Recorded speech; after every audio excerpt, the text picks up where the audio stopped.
श्री रामानंद संप्रदाय की पवित्र परंपरा में जगत गुरु श्री रामानंदाचार्य भगवान के शिष्य श्री स्वामी अनंतानंदाचार्य जी, अनंतानंदाचार्य जी के शिष्य श्री कृष्णदास पयहारी जी महाराज, श्री पयहारी जी के शिष्य श्री स्वामी भगवान दास जी महाराज, भगवान जी पंजाब द्वाराचार्य हुए। उनके शिष्य हुए श्री नारायण दास जी। गुरु शिष्य ऐसे हुए कि नारायण दास जी ने अपने गुरुदेव श्री भगवान दास जी के चित्त से अपने चित्त को ऐसा मिला दिया कि गुरु चेला का अलग अलग नाम नहीं चला, एक साथ नाम चला, श्री स्वामी भगवान नारायण जी महाराज। और उनका प्राचीन ऐतिहासिक चित्र भी ऐसा ही है, एक प्राण दो देह जैसा। गुरु और शिष्य का शरीर एक है, भेद जनाने के लिए तो बस दो मुंह अलग अलग बने हुए हैं, बस बाकी सब चार भुजाएं, दो शिष्य की दो गुरु के एक ही स्वरूप में और दो मुख। महाराज जी नामामृत की बात बता रहे हैं, अपने द्वाराचार्य गद्दी में पिंडोरी धाम की बात बता रहे हैं। ऐसे गुरुनिष्ठ थे नारायण जी महाराज, नारायण दास जी महाराज।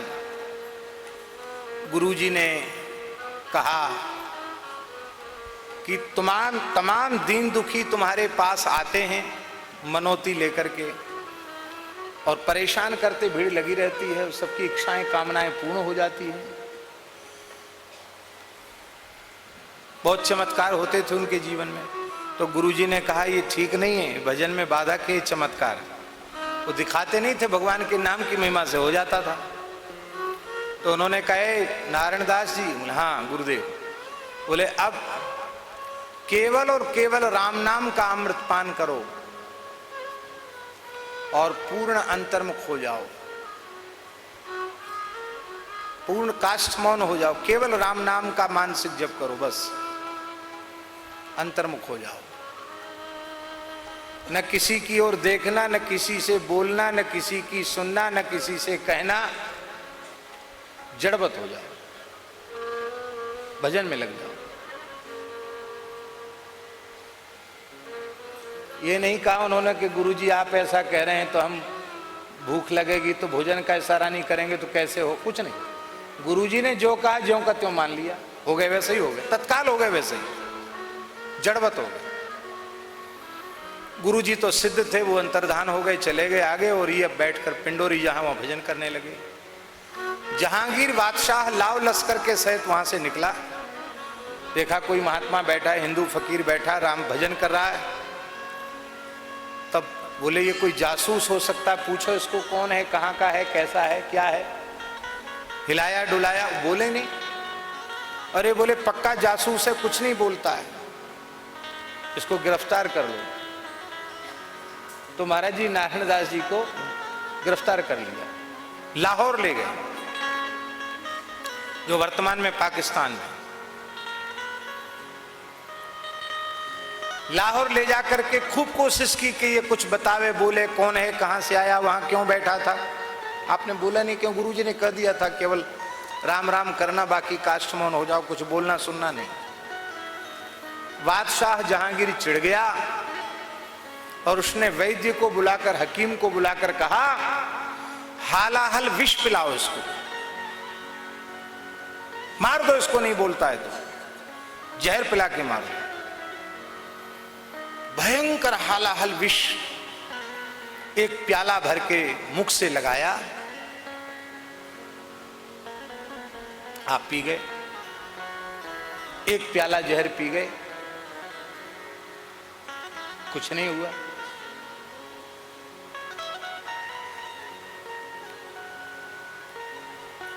बादशाह की त्रोड़ी चिड़ी, और पिलाओ, फिर पिलाया। महाराज जी 5 प्याला भर भर के जहर पी गए। अब खाते पीते तो क्या होंगे, जब वो अंतर्मुख होके भजन ही करते, कुछ आ गया तो ले लिया। इतने में ही उनकी भिक्षा हो गई, कई दिन से खाया पिया नहीं था, पेट भर गया। अब वो बादशाह तो चिढ़ गया था, छठा प्याला और लाया, इसको भी पिलाओ। भर गया था गला, तृप्ति हो गई थी। मन में सोचते थे कि अब तो मन नहीं है, क्या पीना। तो श्री गुरुदेव भगवान प्रकट हो गए सामने, भगवान जी महाराज प्रकट हो गए। उन्होंने कहा, वो दिखाई पड़ा केवल उन्हीं को, नारायण दास जी को, दूसरे को नहीं दिखाई पड़ा। गुरुजी ने मुस्कुरा कर कहा,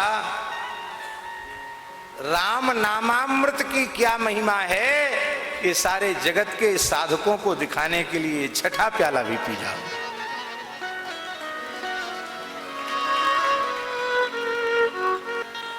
महाराज जी वो छठा प्याला भी पी गए।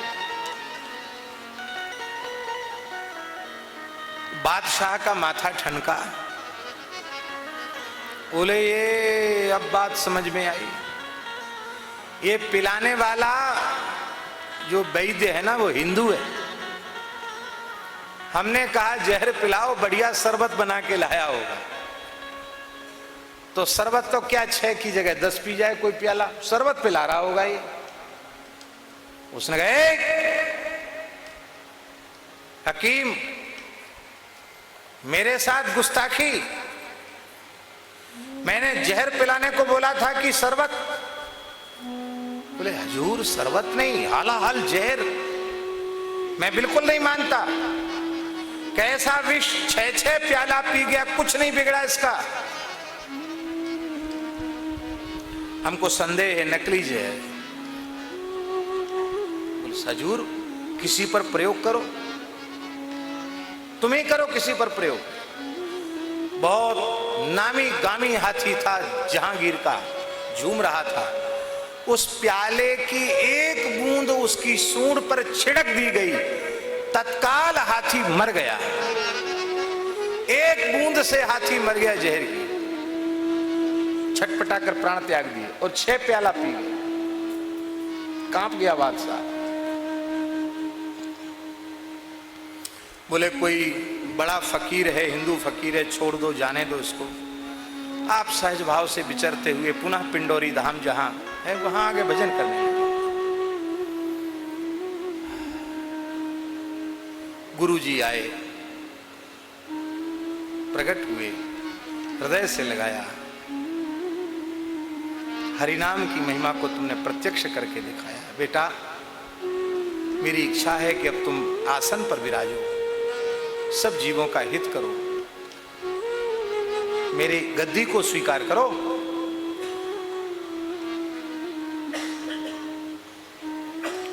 आपने प्रार्थना की, महाराज हमारे बड़े गुरु भाई बाबा श्री महेश दास जी हैं, उनको आसन पर बिठावें, मैं सेवा करूंगा।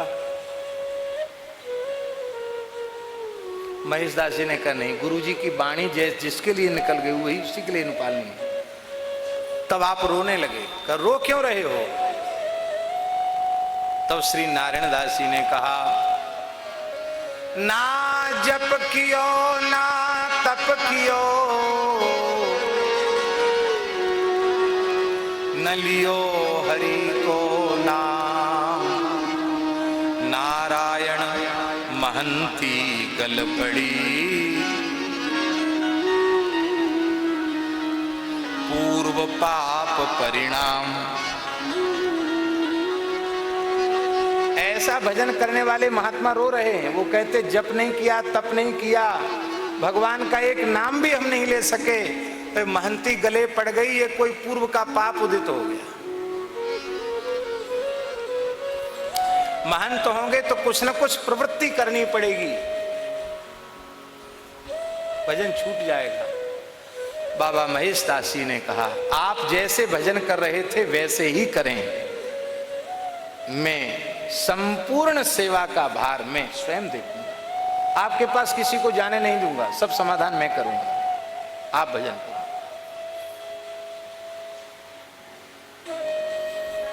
फिर जहांगीर आया, उसके मन में बार बार आता था कि अरे कैसा विचित्र फकीर, 6 प्याला जहर पी गया। बहुत शोध किया उसने कि ऐसा ऐसे कैसे पचा गया जहर। अंत में उसको लगा कि ये महात्मा लोग कोई कोई नशा पानी भी करते हैं, वो नशा ज्यादा करने वाले लोगों का शरीर जहरी हो जाता है, जहर पचाने लायक हो जाता है। तो अभी शंका उसके मन में थी, फिर आया पिंडोरी। ओ श्री नारायण जी तो आसन पर विराजमान थे।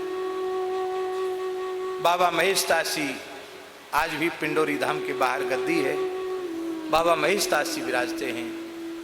बाबा ने कहा था कि गद्दी पर तुम्हारा दर्शन करके ही लोग मेरा दर्शन करने आए। वैसे ही होता आज भी, कोई भी अर्जी वहीं लगाई जाती बाबा महेशदास जी की गद्दी पर। आज भी जो आचार्य पीठ पर जो महानुभाव विराजते हैं, कोई समस्या आती है तो अर्जी बाबा महेशदास जी की गद्दी पर लगाई जाती है। उन्होंने ठेका लिया हुआ है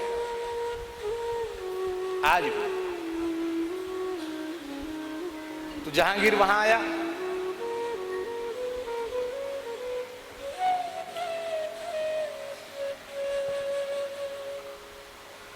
जहांगीर ने बाबा महेशदास जी को देखा तो बोला, बाबा कुछ अमल करते हो? अमल जानते ना, नशा, अमल करते हो? बाबा बोले हाँ अमल करते हैं। किस चीज का अमल करते हो? कौन सा अमल करते हो? तो उन्होंने कहा श्री राम नाम का अमल करते हैं। इससे पक्की बात हो गई कि सच्चे साधु राम नाम का ही अमल करते हैं और कोई अमल नहीं करते, राम नाम का अमल करते हैं। बादशाह क्या समझे राम नाम का अमल क्या होता है? अच्छा ये अमल करता है, तो आज का तुम्हारा अमल पूरा हुआ? बोले हमारा तो हुआ, पूरा नहीं हुआ। वो समझ गए कि चमत्कार देखना चाहता है, ऐसे पिंड छोड़ेगा नहीं। तो उन्होंने कहा हमारा अमल तो पूरा हुआ नहीं हुआ इसकी परवाह छोड़ दो। ये हमारे यहाँ कुतिया एक रहती है, इस कुतिया का अमल पूरा नहीं हुआ है। वो कुतिया वहां पड़ी रहती थी और बाबा जी को जो प्रसाद आता था रोटी भिक्षा में, तो आप पाने के बाद जो बचता था वो उस कुतिया को डाल देते थे। वो कुतिया भी उनके ऐसी भक्ता थी कि वो इनके प्रसाद को छोड़कर कुछ भी नहीं खाती थी। ये एक बार जो खाकर दे दें वही खाती थी, और चाहे जितनी बढ़िया चीज हो मुंह नहीं लगाती, देखती नहीं थी। वो इन्हीं का धरामृत प्रसाद, उच्छिष्ट प्रसाद लेती थी। तो बोले ये कुतिया है, इस बिचारी का अमल नहीं हुआ। क्या अमल करेगी? बोले अफीम। अफीम? अच्छा अफीम। तो सैनिकों को अफीम खिलाई जाती थी उस जमाने में। तो पेटी थी अफीम की, बहुत अच्छी क्वालिटी की अफीम। बादशाह चिढ़ गया, ए वजीर संदूक खोलो और इसको भरपेट अफीम खिला दो। कुतिया कहीं भरपेट अफीम खा सकती है? पर कुतिया कुई कुई करने लगी, पूछ हिलाने लगी। बाबा का संकेत समझ गई कि बाबा आदेश कर रहे हैं कि कुछ लीला दिखाओ। लीला दिखाना शुरू किया कुतिया ने। 1.25 मन अफीम खा गई।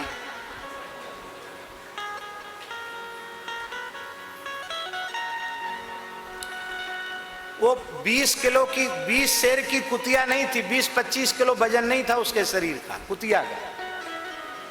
और वो 1.25 मन अफीम खा गई। 1.25 मन कितना किलो हुआ है? 50 किलो हुआ? 60 किलो? 50 किलो। वो 25 किलो की स्वयं नहीं थी, 50 किलो अफीम खा गई। और खाने के बाद भी पूंछ हिला रही थी, कुई कुई कुई। तो बादशाह को बड़ा आश्चर्य हुआ कि ये तो मिठाई जैसे खाती चली जा रही है, इसका वजन इतना नहीं, अफीम जा कहां रही है? उसने कहा बाबा पूज्य महाराज जी आए हैं, वो कुर्सी महाराज जी के लिए हम निवेदन कर रहे थे कि बादशाह घबरा गया, उसका संदूक खाली हो गया। उसने पूछा बाबा इसका अमल पूरा नहीं हुआ? बाबा बोले कि पूंछ हिलाना बंद कर दे और कुई कुई करना बंद कर दे तो समझ लो अमल पूरा हो गया। अभी जब तक पूंछ हिला रही है, मांग रही है खाने को, तब तक कहां अमल पूरा हुआ? तो उसने पूछा और कितना खाएगी? बाबा बोले तुझे खा जाएगी, तेरी बादशाहियत को खा जाएगी। ये सिद्धों की कुतिया है। बस सोई नशा ठंडा हो गया, अपना ताज उतार करके उसने बाबा के चरणों में रख दिया। बाबा आपकी फकीरी के आगे हमारी, उसने कहा मैं आपकी फकीरी के आगे मेरी बादशाहियत धूल है, मुझे सेवा का सौभाग्य दीजिए, अवसर दीजिए। बाबा तो उसके अहंकार को चूर करना चाहते थे। अरे बोले बोल दिया ना, हम एक लंगोटी के बाबा जी, हमारी क्या सेवा, कुतिया की सेवा करो। बादशाह बोला कुतिया जितनी घूम जाएगी उतनी जगह दे दी जाएगी गौ सेवा, संत सेवा के लिए। तो कुतिया दौड़ना शुरू किया। कुतिया ने 70,000 एकड़ में दौड़ी। 70,000 एकड़।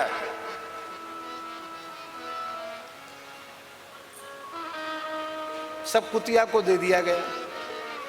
तो भगवान की कथा ही है, सच्चा अमृत भगवान का नाम ही है।